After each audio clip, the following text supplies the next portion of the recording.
All right, so I received some feedback regarding the resume read parser, email parser script that I shared yesterday. Positive feedback, but um, realized that people may not understand like how to edit code if they're not developers or programmers, and it might be a bit intimidating. Even though you're able to follow through what I'm doing in the moment, when you go back to it, you may not understand what functions are functions that we created. Maybe you don't even understand what functions really are and what they do. So I wanted to take some time to explain a little bit of this process and really go through the act of editing this code for yourself for your own purposes, in the way that a person might do so if they didn't have a ton of experience or any experience programming. And just a quick kind of tip for you, or inside scoop. Um, Programmers don't know what they're doing a lot of the time. We are very much like sourcers, and this is why I think sourcers make a good transition into programmers in the sense that we know how to Google stuff. Um, so the trick to being a good programmer is having patience and knowing how to find stuff on the internet. And that's a skill set that every sourcer has. And it's the reason why, despite being like bad at math, despite being a bit scatterbrained and having a low attention to detail, I've been able to grind through this over the past 2 years and develop some pretty cool systems. So let's dive into this code a little bit here and see what we need to do to edit this for anyone to use, and maybe build upon it from there. Add some new features, maybe for our own purposes in today's session. So I've made a couple of changes after the fact to this code. I just noticed a couple of errors, but it's more or less the same code that I shared yesterday. The main thing I think that I noticed that was a problem, that I didn't fix here in this code specifically, but I fixed it within the repo, is this. So I don't know, it was towards the end of the last stream I did. I changed, or I used this filter to filter out any null values or empty strings. But then I didn't use that new array. So just dropping that in fixes that issue. But let's go through what we would want to do if we were targeting our own types. So just in terms of functionality and readability, you would know that, like, just looking at this code, this is what you need to change. So let's move it up a level, and make it a constant variable for the entire parser. I'm going to zoom in a little bit here also, so this stuff's easier to read as we're moving along. So I just deleted that, and I'm going to replace this with subject search string.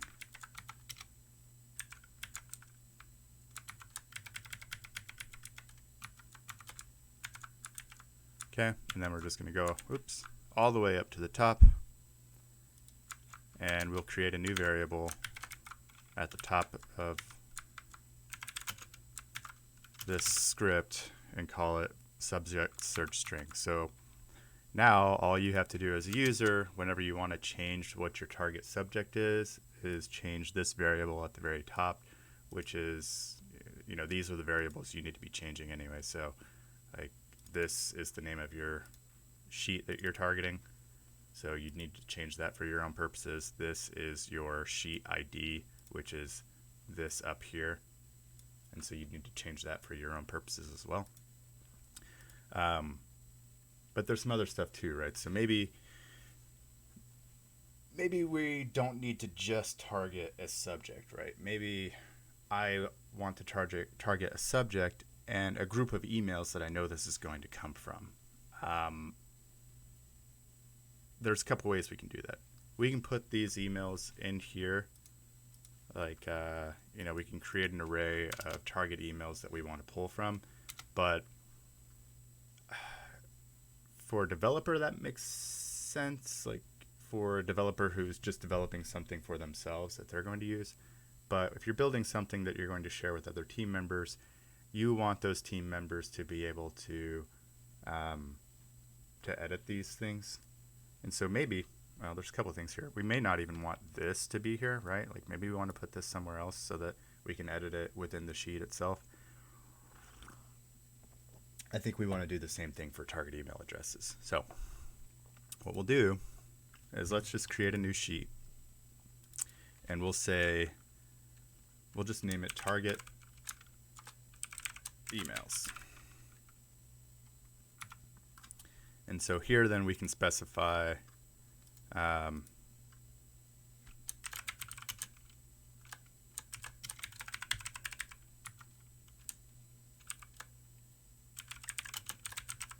email address, first name, last name.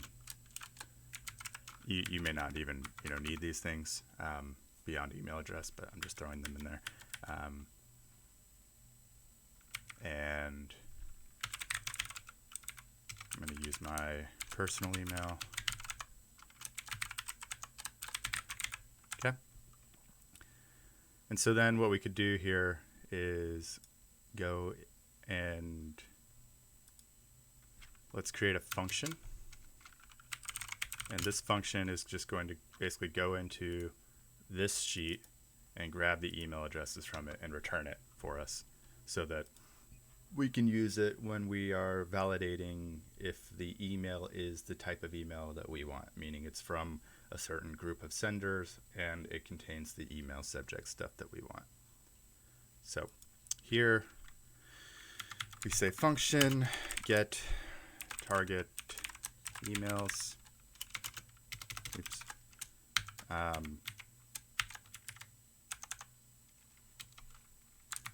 And then we comment that out. Then what we want to do is say our target email. Hang on. I think I'm going to make this a global variable up here. Target emails. And then we'll just copy this. Throw this down here. And then change this to target emails. Make sure that you spell things correctly the same way you have here. So good method there is just copy paste. Generally not a good idea to copy paste though, just because you might spread errors that way. I'm sure that I did that yesterday at some point, which is why, actually I'm positive, and it's why I was swearing at the screen for a good 15 minutes because I copy and pasted some errors in there. All right. Now what we want to do is, or actually let me rename this, email sheet. So then to get those target emails, I could say email sheet, get range, and I want to get I want to start from the second row because I don't want the header, right? And so I could say starting from the second row, in the first column,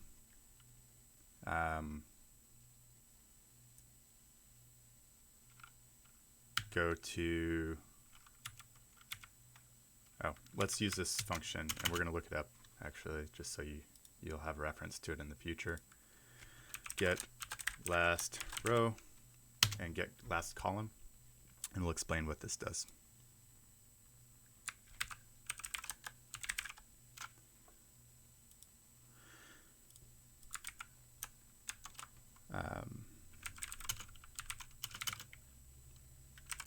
Email sheet get last row. So this function is a Google Apps script function that gets you the row number within the sheet that you're looking at in which there is content. So the last row number in which there's content. So in this case, it's row number 2 that has content. The same thing you can do get last column. We'll get this. So 1, 2, 3, the third column. Again, keep in mind that when we're counting rows and stuff, we start with 1, which is not the same as when we are counting in an array. But if you grab this whole table, and we're iterating through it than you actually would. But it takes a while to grasp why that makes sense, and I'm not going to go into it now, but just follow along as best you can. And then here we'll do get last column.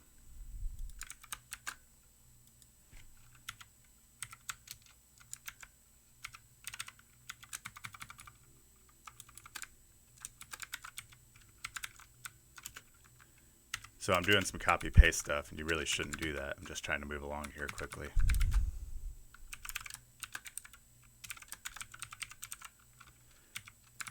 So then now we can pass this through here. So instead of like defining a specific thing, it's dynamic, and it'll figure out where we are. So in this case, last row we'd just pass through here, and so the last row would be 2. So we're only getting 1 row in this instance. And then last column. And so we're actually going to get all 3 of these items. We don't have to. We could just say 1 because we know that that's the column that we want. But it makes it to where that would be, I don't know. You want to be careful about being too specific in each little function that you write, because the point of writing functions is to have something that's general purpose that you can use elsewhere, and then you can manipulate it down the line. So we're just going to return, we just want to return this table, right? So I just want to return the data within this table, and then after I get that, then I'll worry about how I want to filter it down within another function. All right, so now we have the target emails.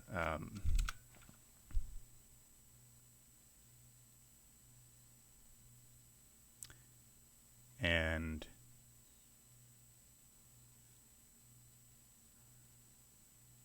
there's actually an interesting thing to talk about here. So this, when we grab this table, it's an object. It's not an array. It looks and acts like an array, and we can process it to be an actual array. But because it's not an array, we can't do there's some interesting things that we cannot do with it. And actually, let's just look at that. So there's a function called map that I believe I went over yesterday down here, which allows you to perform a function on each iteration within an array and then return it back. So it allows you to manipulate an array. So let's say we have a bunch of email addresses here and a bunch of names, and I've grabbed all 3 of these, but I really just want this first index within the array. I can then specify within this map function, hey, I want to just grab that first item within the array, which is essentially just doing this. But again, I'm wanting this to be a little bit more dynamic. So then I would just return back L0. But we're going to get an error here because I don't believe you can map. Oh, and also you can't use. Okay, this is ES6 stuff. Sorry. Let's write it the longhand way.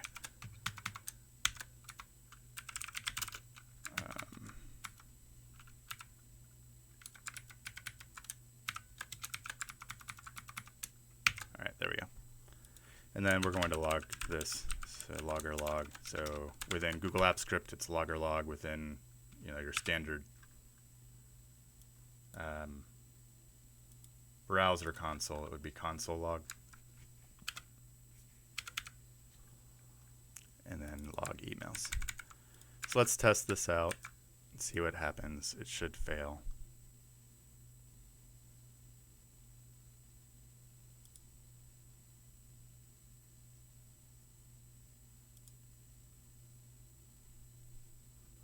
Cannot find function map in object range. So this is an object, not an array, but we can turn it into an array. So let's do a quick search for array from.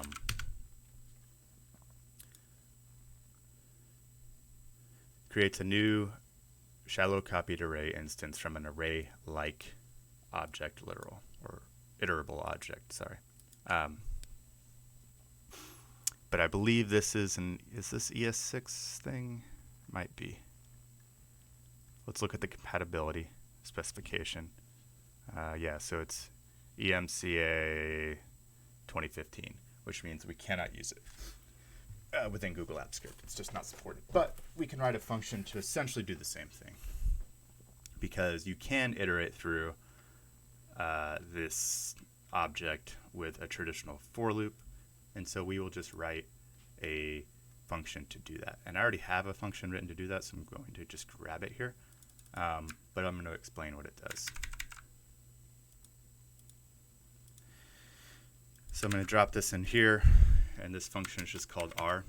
And it takes a table, which is what we're grabbing here. And let me pull it down here so it's a little bit more readable. And actually, instead of doing that manually, I'm going to show you a cool little way to do this. So let's go over to jsfiddle.com or .net, and you can just click tidy, and it just gives you the proper formatting so that you don't have to clean it up yourself. So now we can look at what this does. This is like a long version of array from, but it does it manually for us. So we just start with an empty array, and then we loop through the table that we passed through the function, and we say for the length of the table, so in this case for the row length, so for however many rows we have, we want to push that row into this array, and then when we're done, we just want to return it. Simple enough? Alright, so then all we have to do is wrap this like that, and then run it again, and we should get it. Although it didn't work, so let's see why.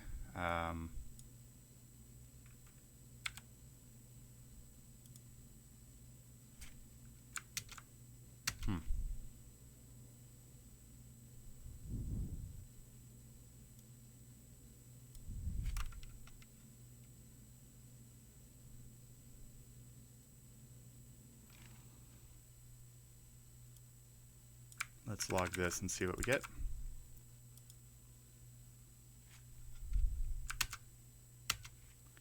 Weird. Oh, okay, so I just forgot to do something, which is always the case, right? All we did was define the range. We didn't actually say to do anything. We need to get the values from that. Okay, now let's try it. Cool, there we go. And we grabbed the header too, because I changed that back to 1. But that's not a problem really either if we want. Like, we can filter that out. But I'll change it back because I know I don't want the header.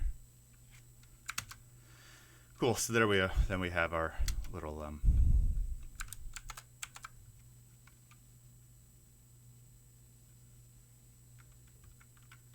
I don't know why there's a comma in there though.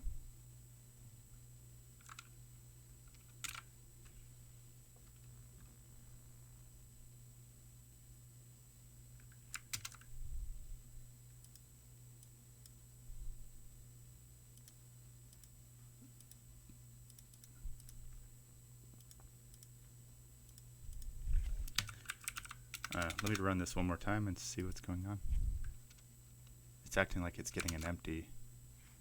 Is there something in that? Maybe there's a white space in here.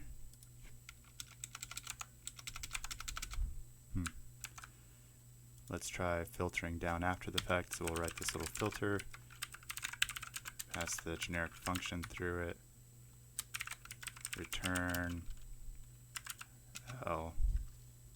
So return if true. There we go.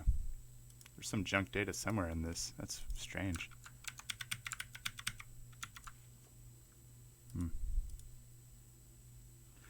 But in any case, now we have our emails returned to us. See? And so instead of logging, we can say return emails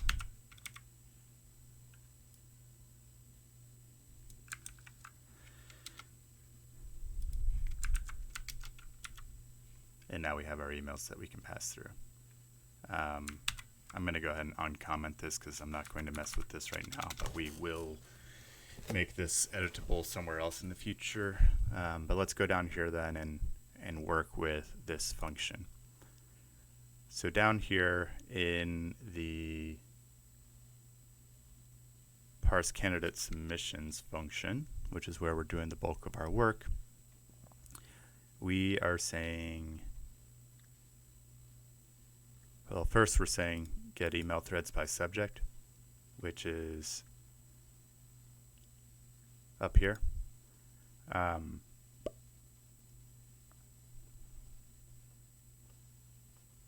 However,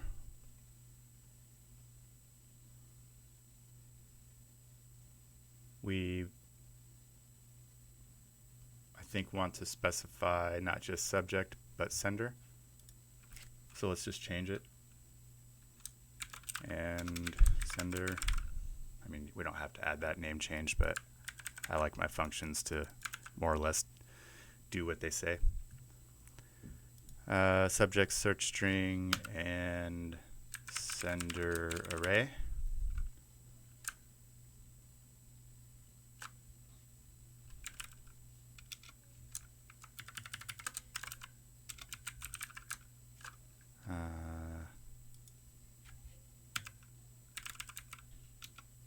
Okay. And so here we will call this function, which will give us our target emails.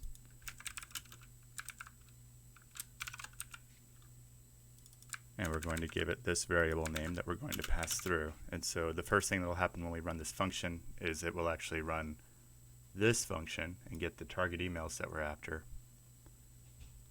And then it will run this function and pass through the search string, which is up here, as well as the emails that we got from this function, and pass them through so that we can validate the emails that we're after. Get email threads. And so then down here in our conditional statement, we need to add one more condition that states, and also we don't need this attachment thing because we're validating the attachments down below. So let's just get rid of this. It's wordy and unnecessary. And there might be instances where we want to do something down below without attachments. So here we'll say r, and then we're going to use the sum function that we talked about yesterday.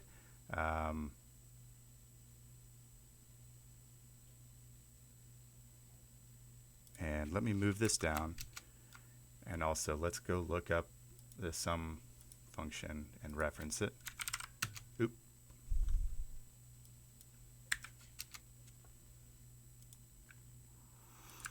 So that you can do reading on it later if you'd like to do so.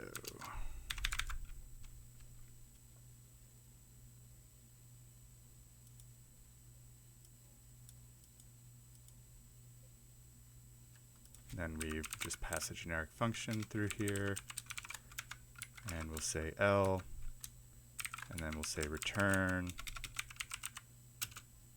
and then what we want to do is check to see if the email address, if one of the email addresses that we grabbed matches an email address from the sender. So we actually need to get the sender here because we haven't done that. Our sender equals messages get from.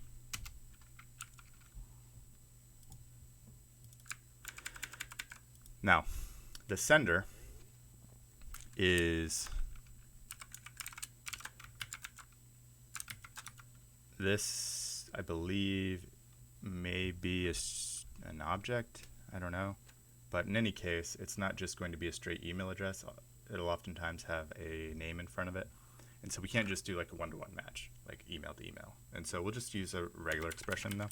Pretty simple. So this coming through is an email string, and we'll convert that email string into a regular expression by just saying, oops, new regex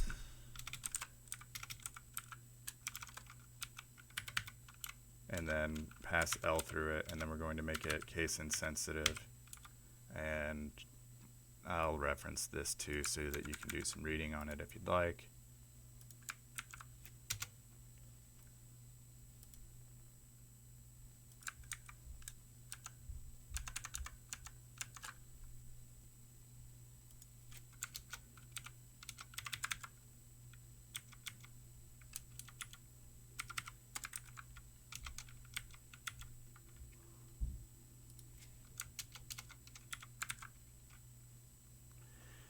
Let's make this easier to reason about and read.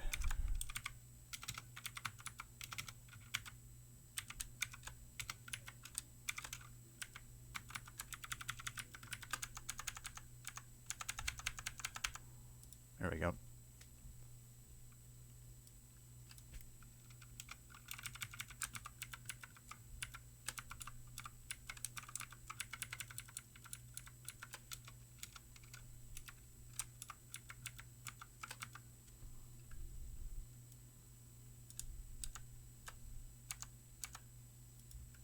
All right. And we're actually doing a test to just validate true or false here. So we're saying within this array that we pass through of emails, if any of them, if one of them, some, and them being this argument that we're passing through. So the way this works is you have this array and you create this little sum function, and then you're creating a generic function. And this argument that we pass through is on each iteration, it's the item in the iteration. So this would be, you know, the first time through it would be that an email, the second time through it would be the next email, and so forth down the line. And then on every one, we're converting it to a regular expression that's case insensitive, and then we're testing it against the sender that sent the email. And if any of them is true, if any of these are true, then we will we'll continue down with the loop. But if it breaks, if they're not a match, then we're not going to return them. Cool. So now that's added some functionality for you to where you can check against email addresses. And I think I'm going to leave this here. Like, you could change that at your leisure. I don't know. I mean, I could add another sheet, but how many sheets do we want to add here?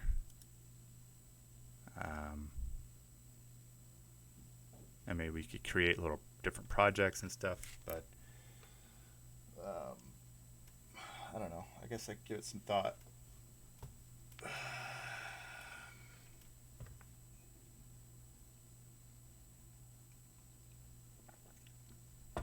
But let's test what we have for now. Let's see if it works. I want to use a different email, or not email, but resume. So let me, actually, let's just download a new one. So we'll use our little quickly tool here. Oh, by the way, I'm procrastinating hard on updating my privacy policy for Quickly, so it's probably going to get pulled from the store tomorrow. So sorry. I might get it back up soon. Might not. I don't know.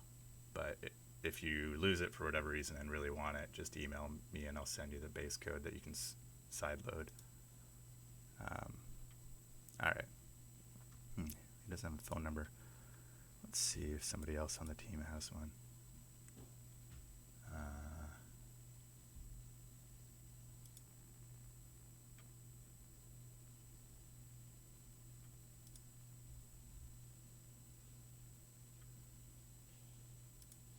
Did that just, oh, okay. No, it didn't fail. No email for you either. All right. What about you, Adam?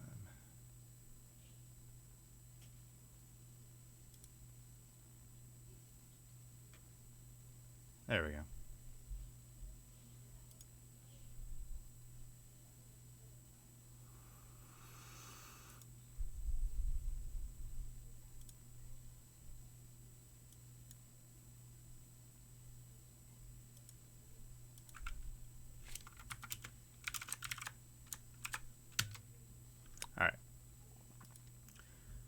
And let me email this to myself real quick. Candidate submittal.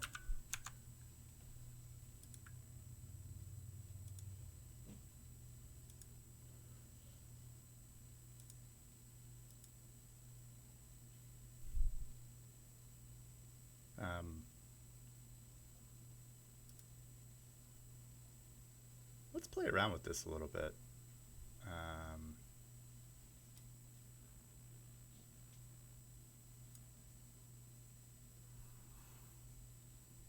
So maybe we could add some more functionality around this. Like maybe you want to have some sort of standardized format that you receive. We could play around with that. So like maybe you want to say salary.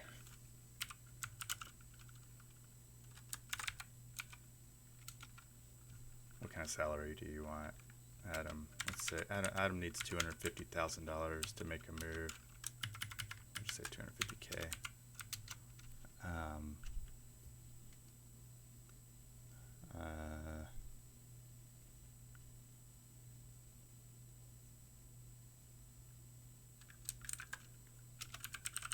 Skills.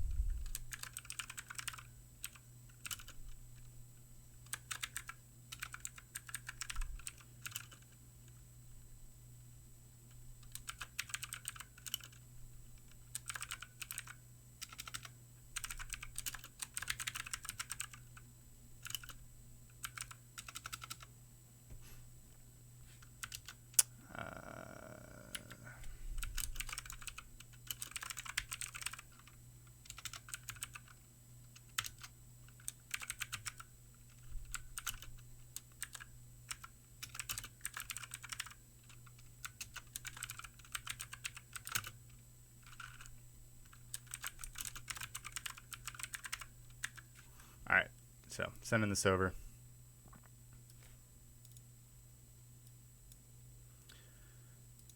Now let's process it, see if it works. So we should just be able to parse candidate submissions, hit run.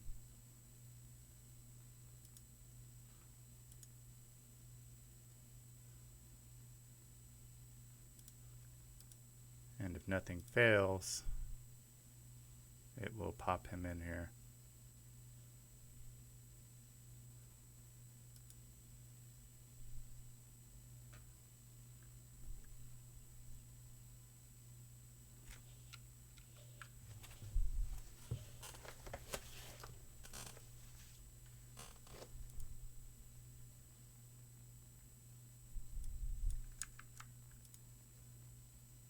There we go. Interesting. So this is actually a good example. And something I'd like to change about my script. So this saved a PDF script. Because it's like a web page save, the first thing in the file is actually a date, not a name. And so it reverted back to the initial file name, which is okay, but it means we probably don't have a name here. Yeah, candidate name is just empty. I don't like that, so let's try to fix that, because I need to fix it in my system at work, because this is an issue I've been dealing with there too. So how do we get around that? Am I logging anything? No. Awesome. All right, let's delete this, and actually let's take a look at it, because it's going to be really ugly formatting. Yeah, but this is the issue right here. Which, you know, it's fairly simple to fix since I know what it is. So I'll just do it, I guess. So down here within the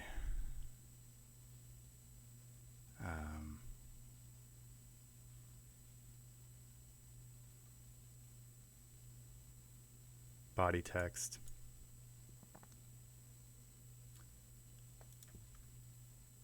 I'm going to say replace at the very start of it if it sees number, numbers,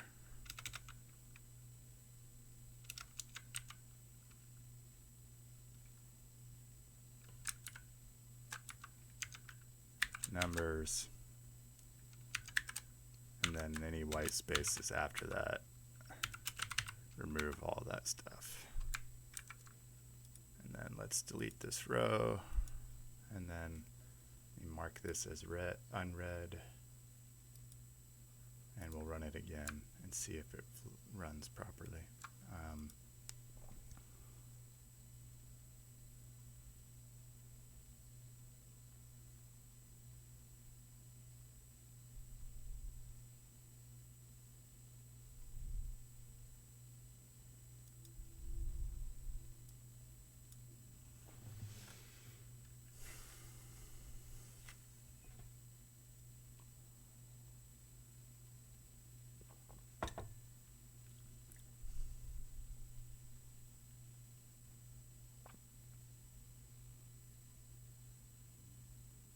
And then down here we can look at the body of the email stuff that we sent over, and we could pass that that information into another column here if we wish to do so, to like get the contents of the body. But cool, in there. Now it works perfectly fine. Good, good, good. I'll have to remember to go fix that in my other sheet. But yeah.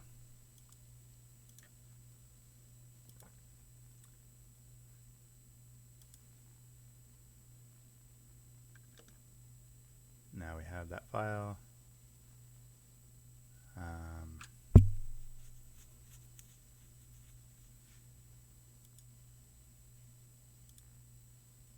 What else do we want to do?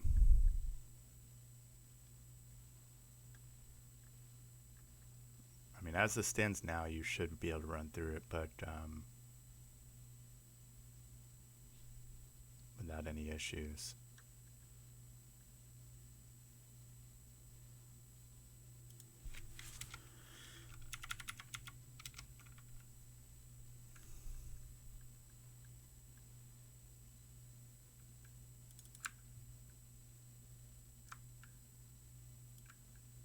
Let's move this here.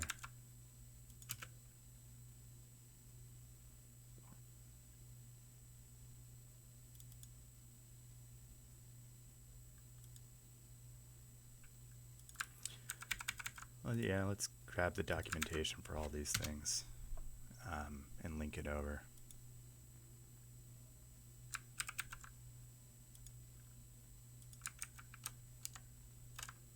Okay.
That's pretty basic JavaScript stuff.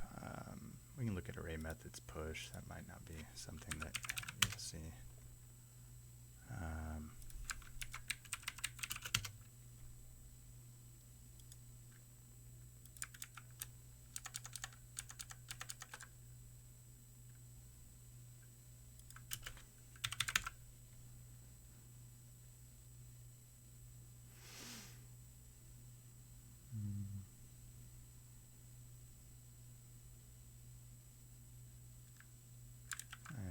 let's throw that in here.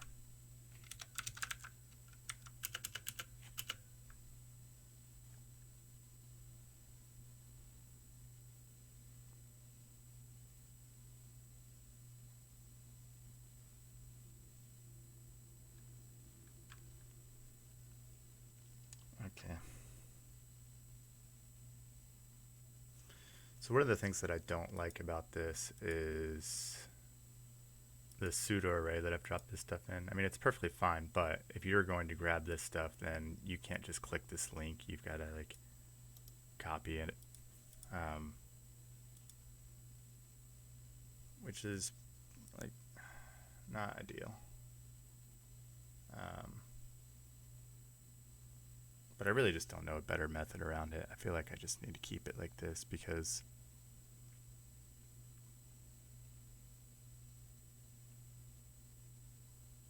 so here's the issue I run into. Oftentimes, when I am receiving emails in my system for submissions, there's usually more than one attachment.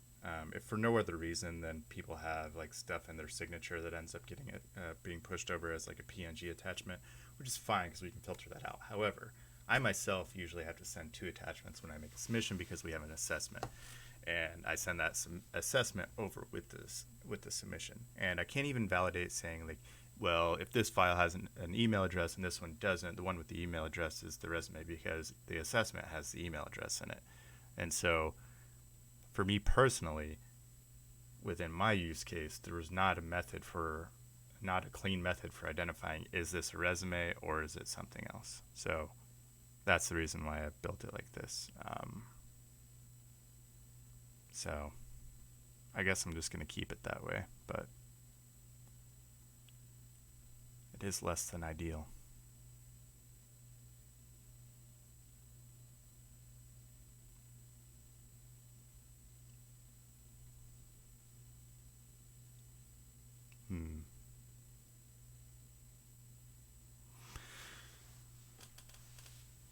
But what other fun stuff could we do here? We could write a function to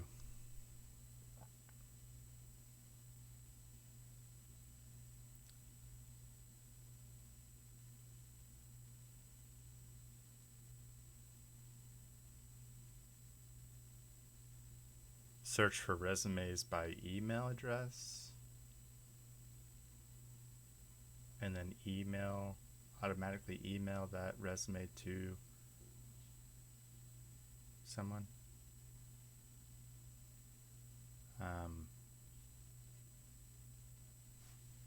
I don't know. The point of this really was just to make it so you could simply drag and drop. So now if you just take this code and let's actually walk through that right now. Like what you would need to do if you were coming to this code today and building your own version. So let's just create something new and start from there. So we'll say new spreadsheet. Let's copy over our header.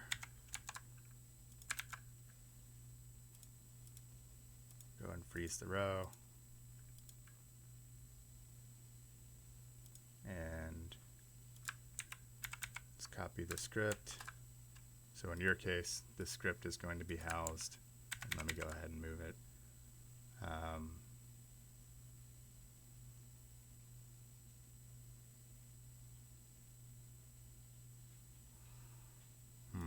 Yeah, okay.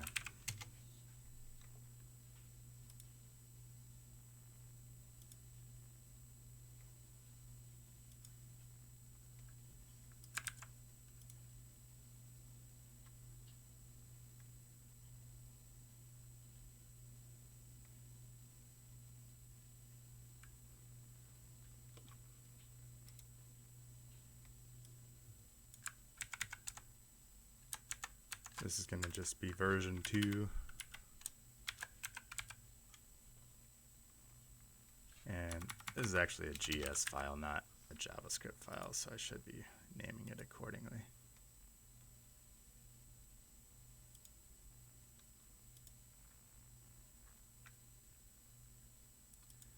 Cool. So now we have our sheet here. Let's name it the same. Spreadsheet. This name doesn't matter.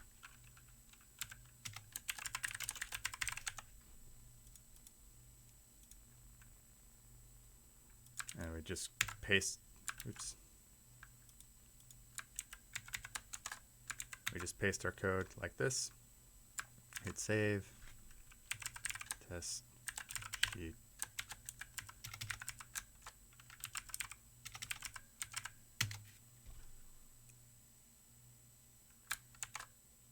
Okay, and remember we created another spreadsheet here. So you would need to do,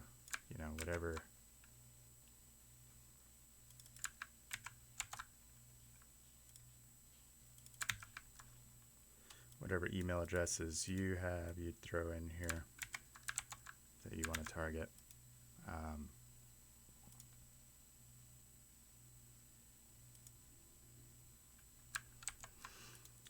And then let's run this once because we need to give it, or a couple things we need to do. So first thing you absolutely have to do is turn on the Drive API. Now, if you also have to enable the ability to turn on these APIs, I believe. It's not set by default. So I don't know, if you run into errors, or if you go here and you don't find this option, Google something like how to turn on Drive API, Google Cloud Services, or something like that. But anyway, this is the one that you have to have on for this to work. And then just click OK. You might even, I think you do also have to have a credit card tied to your account because this does cost money eventually. You're never going to hit it. And actually, within this service specifically, you're fine because there's a cap on it anyway, unless you do the premium stuff. So there's no need to worry about it. But I think you would have to turn it on like that. So things you'd need to change would be really just this and this if you had some other subject line you were looking for. Remember, this is a Boolean string, so it'll match this or this. You can throw in ands as well if there was something else that you wanted to match in there that maybe wasn't right in line with it. And then you want to get this ID, sheet ID or spreadsheet ID. Paste that in. Click save. And now you should be able to run this. So let me go back and mark this as unread. And let me delete it here. And now you'd run this, and then you have to approve the permissions. So review permissions. Got to be signed in. Just go to advanced. Go to Untitled Project. Even though it is titled, for whatever reason, it takes a minute to sync. And so these are the permissions. This is what it's doing. So it's going to be able to read your emails, create files, view and manage your docs, edit and create stuff within Drive, yada yada. We're going to allow it, and now it'll run. And then we should see in here it pop up in just a second.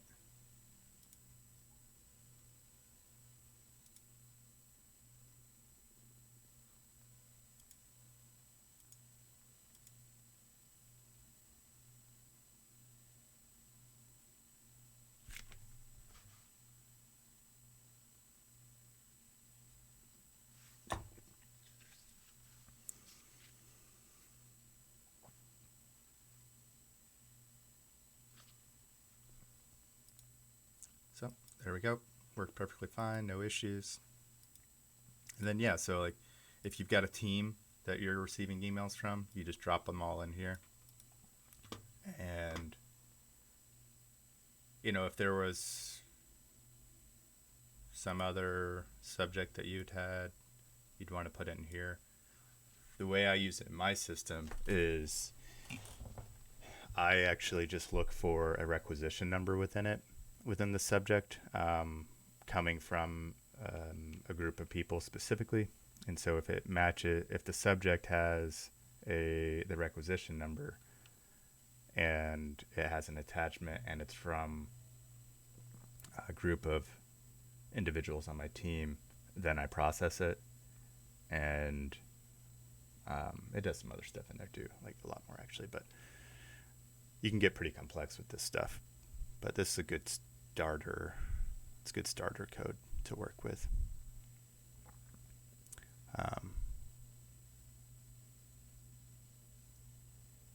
So yeah, you should be able to now deploy this with very minimal changes. Like just copy, paste all this, create your sheet that looks, like this, and you can change this stuff up. You just need to remember to change it here too, right? And then remember to turn on your Drive API, go into resources, make sure Drive is turned on for this script, click OK. And then run this. Oh, and then, yeah, also, obviously you don't want to go in here and have to run this manually every time. So I covered this in an add-on video yesterday, but let's do it within this one. So you'd go to Edit, Current Projects Triggers, and then you would add a trigger, and the function you want to run on that trigger is parse candidate email submissions, or parse candidate submissions, time-driven event source, and then you run it however often you want to run it.